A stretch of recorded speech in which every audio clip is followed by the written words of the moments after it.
may know something. It was in 74. Turkish Cypriots in the north, Greek Cypriots in the south. Between them, the Green Line, the UN established. And Deucalion sits right on top of it.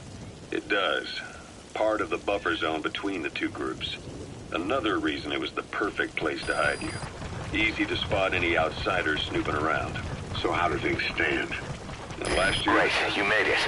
Check all around the target and plan carefully before moving in. So it's only Turkey that recognizes it. In the past, the Greeks and Turks lived side by side in the That's same... an enemy gunship. Don't try to take down a gunship from the front.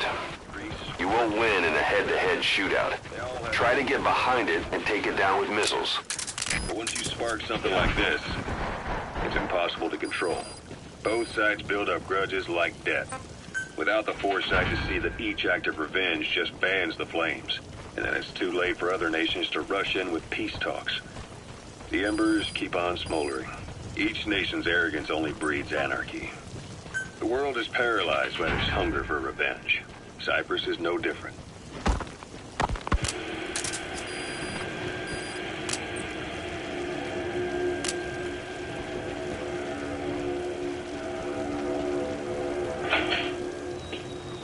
You're up.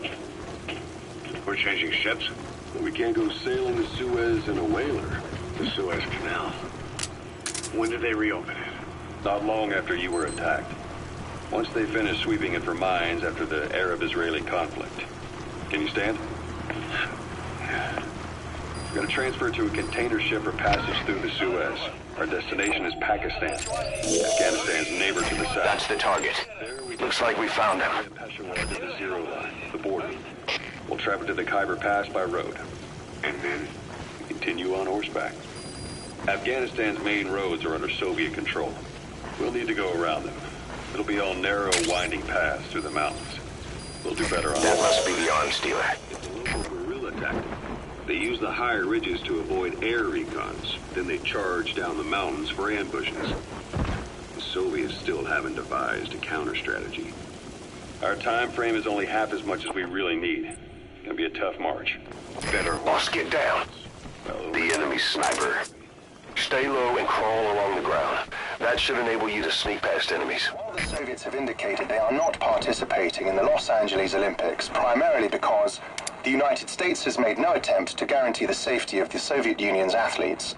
The United States is increasingly demonstrating the belief that the issue has nothing to do with its preparations, and in fact this is retaliation for the Western nations' boycott of the previous Moscow Olympics. That concludes today's news. That's quite some news. The Soviet Union not attending the LA Olympics? Yeah. Andropov's death has changed some things. They're calling it revenge for the Western boycott of the Moscow Olympics. Countries boycotted the Moscow Olympics. Yes. In protest of the Soviet Union's invasion of Afghanistan. Over 50 countries were absent. It's too bad I didn't get to see Yamashita's judo. When the 40th Army crossed the Amu River 4 years ago, détente went right out the window. The U.S. Congress chose not to ratify SALT II, and Reagan's hardline politics won him the presidency in a landslide. According to him, the Soviet Union's an evil empire. A second Cold War. And there's been no end to regional conflicts and civil wars. Lebanon, the Falklands, Grenada, Iran, Iraq. The story never changes. Egypt and Israel did sign a peace treaty. But then the driving force... President Sadat was assassinated afterward. Apparently his actions were considered a betrayal of his fellow Arabs. Islamic extremists? Yes, fundamentalist extremists have been responsible for some bold acts of terrorism in recent years. We've had extremist students in Iran take U.S. embassy workers hostage, and suicide bombings in Lebanon. Over 300 foreign soldiers stationed there have been killed. Countries have yet to develop an effective means of dealing with terrorism. Afraid of losing their own men, they pulled their forces out, and in private forces as golden opportunity. Private forces. Small armies with no national affiliation, working for the highest bidder. That's right, they got the idea from you.